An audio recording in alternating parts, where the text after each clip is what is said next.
حضرت واصف علی واصف رحمہ اللہ، آپ سے کوشچن کیا گیا،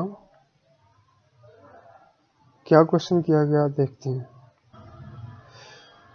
آپ سے کوشچن کیا گیا جناب، کچھ لوگوں کا خیال ہے کہ یہ جو مجذوب ہوتے ہیں یہ شریعت کے دائرے سے باہر ہوتے ہیں اور شریعت ان پر لاگو نہیں ہوتی، اس بارے میں کچھ فرمائیں۔ آپ نے فرمایا شریعت سب پر لاگو ہوتی ہے، کیا انہوں نے کبھی کہا ہے کہ شریعت ان پر لاگو نہیں ہوتی؟ ہر کلمہ پڑھنے والے پر شریعت لاگو ہوتی ہے، چاہے وہ فقیر ہو، درویش ہو، ہوا میں اڑنے والا ہو، چاہے پیدل چلنے والا، سب دائرۂ شریعت میں رہیں گے، اس میں کوئی ایکسیپشن، کوئی استثناء ہے ہی نہیں۔ کسی صاحب علم نے کبھی ایسا نہیں کہا۔ ہاں، کچھ لوگ ہوتے ہیں جو محویت میں ہوتے ہیں، سکر میں ہوتے ہیں، ان پر بھی شریعت لاگو ہوتی ہے، مگر عام آدمی اسے نہیں سمجھ سکتا۔ اللہ کی محبت بھی ایک کیفیت ہے، جو اس خیال میں گم ہو جاتا ہے وہ اس خیال میں غرق ہو جاتا ہے، اس طرح کہ اسے وقت، زمان و مکان یاد ہی نہیں رہتے، انہیں وقت پر نماز یاد نہیں رہتی۔ بعض لوگ زکوٰۃ سال کے بعد دیتے ہیں، کچھ لوگ جذبات میں اپنا آپ ہی دے دیتے ہیں۔ یہ سب درجے ہیں، اس لیے یہ نہیں کہا جا سکتا کہ لاگو نہیں ہے۔ پہلے ہی دن سے آپ کو کہا گیا ہے کہ آپ شریعت کو فالو کرو، یہ کہہ دینا کیا کم ہے؟ آپ اللہ کے حکم کو فالو کرو، اللہ کے حبیب صلی اللہ علیہ وآلہ وسلم کے حکم کو فالو کرو۔ اب اس کے بعد کسی اور کو فالو کرنے کی تمنا ہونی ہی نہیں چاہیے، ایسا پوچھنے کی ضرورت ہی نہیں ہے۔ آپ کے پاس ایک کوڈ ہے، اس کے مطابق چلو۔ مجذوب کی پیروی کرنے سے آپ کو بات سمجھ نہیں آ سکتی۔ فرض کریں کوئی شخص اپنے بچے قربان کر کے مجذوب بنا ہے، تو پھر اس کی پیروی کرنے کے لیے آپ کو بچے کی قربانی کرنی پڑے گی۔ اگر وہ جان دے کر مجذوب بنا ہے تو پھر آپ کو جان دینی پڑے گی۔ آپ کہتے ہیں نہیں جان تو نہیں میں دے سکتا، بچے کی قربانی نہیں کر سکتا اور مجذوب بھی بننا ہے، تو اس طرح تو نہیں چلے گا کام۔ اب اللہ نہ کرے کسی کی ٹانگ ٹوٹ جائے تو اب وہ کھڑے ہو کر تو نماز نہیں، قیام تو کر ہی نہیں سکتا، اب وہ بیٹھ کے نماز پڑھے گا، اس کے نماز پڑھنے کا حکم بدلے گا،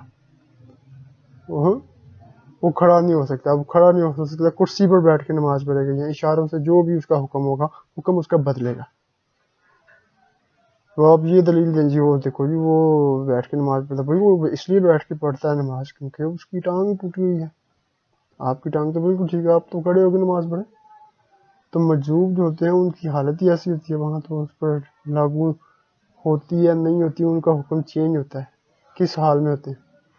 آپ اس حال میں ہیں ہی نہیں اور آپ کہہ رہے ہیں جی میں بھی ہوں میں بھی۔ پھر وہ مجذوب زیادہ سے زیادہ آپ کو یہ دے سکتا ہے کہ اپنی جیسی زندگی دے دے، کیا یہ آپ کو منظور ہے؟ جب آپ وہ زندگی حاصل نہیں کرنا چاہتے تو پھر پیروی کس بات کی؟ بچے کی قربانی نہیں کرنا چاہتے تو پھر پیروی کس بات کی؟ ٹانگ آپ تروانا نہیں چاہتے تو پھر نماز بیٹھ کے تو نہیں پڑھیں گے، آپ تو کھڑے ہو کے پڑھنی پڑے گی۔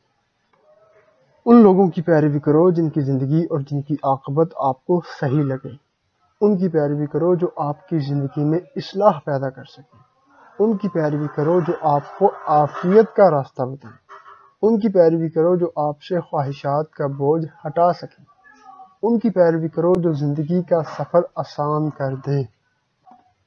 آپ اپنی خواہش کی پیروی کرتے ہو اور اس کا نام کوئی بندہ رکھا ہوا ہے، یہ تو آپ نفس کی پیروی کر رہے ہیں، نفس کی پیروی ہو رہی ہے، نفس کہتا او ٹھیک ہے شریعت لاگو نہیں ہوتی، بس سب ٹھیک ہے، تو دیکھ لو مجذوب پہ شریعت لاگو نہ ہوتی نہیں ہوتی، چلو ہم پہ بھی نہیں ہوتی، ہم بھی مجذوب ہیں۔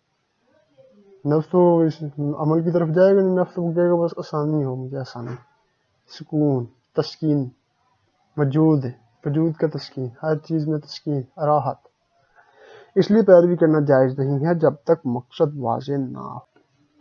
کمال کی بات یہ دیکھو کہ جو مجذوب بھی آئے انہوں نے خانقاہ کے باہر پہلے مسجد بنائی، اس کا مطلب یہ ہے کہ انہوں نے فیصلہ دے دیا کہ راستہ صرف شریعت کا ہے، اب پھر ان کی محویت اور کیفیت کے درجے ہیں، وہ مسلسل تہجد پڑھتے رہتے ہیں یا کسی اور شکل میں رہتے ہیں، یہ واقعات اور ہیں۔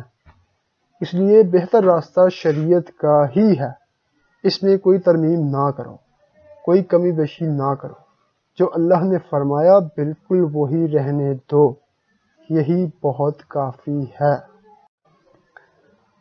اگر شریعت کا راستہ یہاں سمجھ نہیں آتا تو قبر میں ضرور سمجھ آ جائے گا، مرنے کے بعد آپ کو پتہ چل جائے گا کہ شریعت کا راستہ کیا تھا۔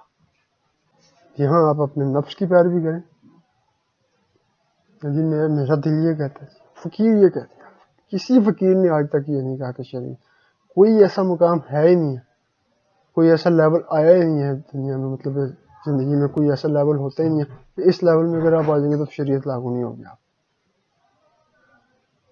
اعلیٰ حضرت امام اہل سنت امام احمد رضا خان رضی اللہ تعالی عنہ فرماتے ہیں کہ طریقت میں جو کچھ منکشف ہوتا ہے وہ اتباع شریعت کا ہی صدقہ ہے۔ آپ اس کو ذرا دیکھیں ذرا، آپ خود پڑھیں۔